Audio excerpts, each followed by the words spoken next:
Assalamualaikum warahmatullahi wabarakatuh. Teman-teman, senang sekali saya Najwa bisa menemani teman-teman dengan Abi Quraish Shihab dalam Shihab dan Shihab edisi Ramadan.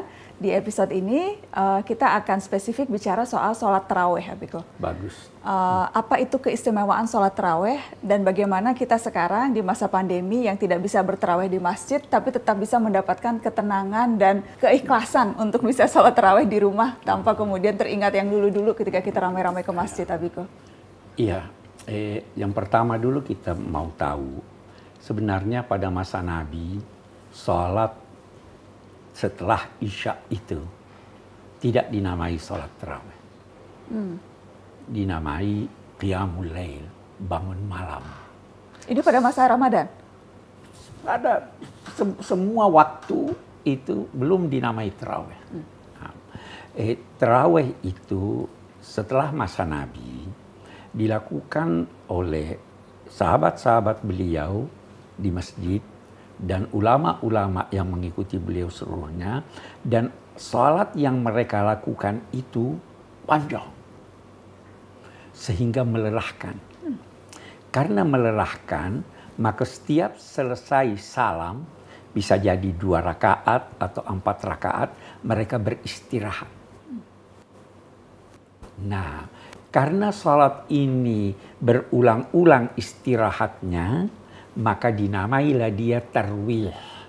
Tarwih itu rahat, istirahat, beristirahat lama. Karena panjang salatnya, bacaannya panjang. Nah, dari sini kita ingin menggarisbawahi bahwa bisa jadi masa kita sekarang ini ada orang yang salat cepat-cepat, ya baca 1 ayat. Itu sudah berbeda dengan apa yang dilaksanakan dulu.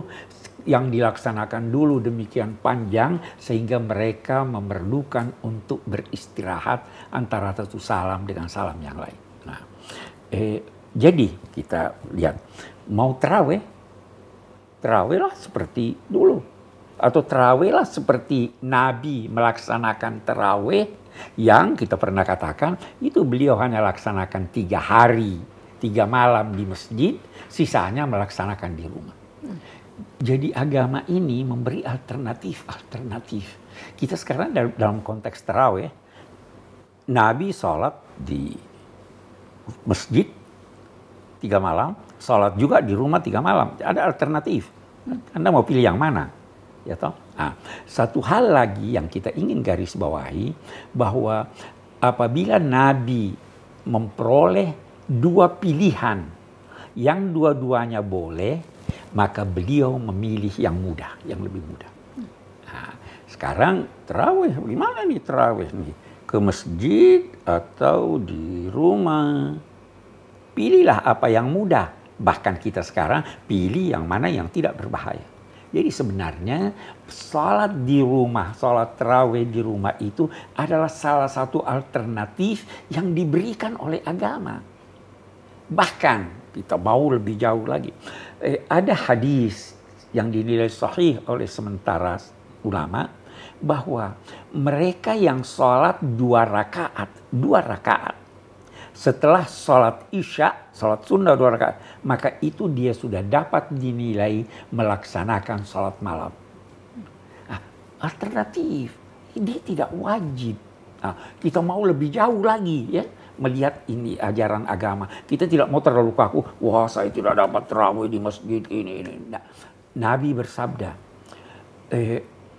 seseorang memperoleh kedudukan orang yang banyak sholat, banyak puasa, padahal dia tidak melakukan banyak sholat dan banyak puasa, namun memperoleh kedudukannya karena akhlaknya yang baik.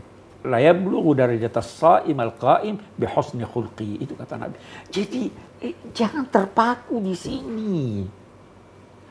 Berakhlaklah yang baik. Itu kedudukannya sama bahkan dengan orang-orang yang banyak sholat. Jadi Nabi tidak mengerti nih, seakan-akan sholat tarawih itu wajib dan seakan-akan dia wajib di masjid. Padahal agama memberi alternatif, Nabi memberi contoh, ya kan? Jadi keliru kita ini kalau, ya kan? Abiku, terkait dengan sholat tarawih, jumlah rakaat yang berbeda. Ada yang 8, kemudian ada yang 20. Bagaimana kita menyikapi perbedaan itu dan adakah latar belakang kenapa perbedaan itu tercipta? Nah, itu riwayat yang menyatakan, Sayyidah Aisyah mengatakan bahwa Nabi itu sholat tidak lebih dari 11 rakaat kalau malam. Inilah yang dipakai 8 tambah 3 ini. Tapi ada riwayat lain bahwa pada masa Sayyidina Umar sholatnya 20 rakaat. Nah, kita bisa gabungkan. Boleh jadi Nabi yang 8 rakaat sholatnya panjang. Iya kan? Ya. Yang 20 rakaat lebih singkat dari ini. Yang 2 rakaat bukan tarawih lagi namanya, tapi sholat lail bisa lebih singkat lagi. Jadi jangan persoalkan 8-20 itu semua alternatif yang diberikan agama yang lebih penting. Satu kejadian Abi cerita sebentar. Di Mesir pernah terjadi perselisihan di satu masjid. Ada yang mau salat 8, ada yang mau salat 20. Masing-masing berkeras. Datang seorang ulama besar Mesir, Hasan al-Banna. Dia bilang, kalian tidak bisa setuju mengatur ini. Enggak, kami bertahan harus 8, kami bertahan harus 20. Dia putusannya apa? Tutup masjid. Kenapa tutup masjid? Bersatu itu wajib. Salat tarawih itu sunnah. Ya kan? Jadi jangan perselisihkan. Kita biasa mendahulukan hal yang tidak penting atas yang penting. Kita harus mendahulukan keselamatan bangsa, keselamatan masyarakat, ketimbang dengan meraih pahala salat tarawih. Padahal mendahulukan ini, memperhatikan ini jauh lebih besar pahalanya daripada itu. Ya kan? Itulah agama. Itulah agama. Itulah agama. Semoga kita semua selalu bisa belajar. Semoga kita semua selalu bisa belajar. Terima kasih Abiku, terima kasih teman-teman sudah menyaksikan. Kita ketemu lagi esok insya Allah di Syihab dan Syihab Ramadan. Wassalamualaikum warahmatullahi wabarakatuh.